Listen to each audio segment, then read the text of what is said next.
Hello everyone, welcome to my channel Initial Solution.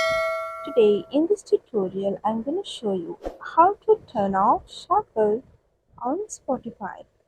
So go for your Spotify app, then go for this song, and you can see here a crossing arrow icon here. So just you need to click on it and your shuffle is turned off. So this is how you can turn off shuffle on Spotify. Hope this video helped you guys. If it did, then please like, comment and share. Subscribe to our channel and don't forget to hit the bell icon for more videos. Thank you.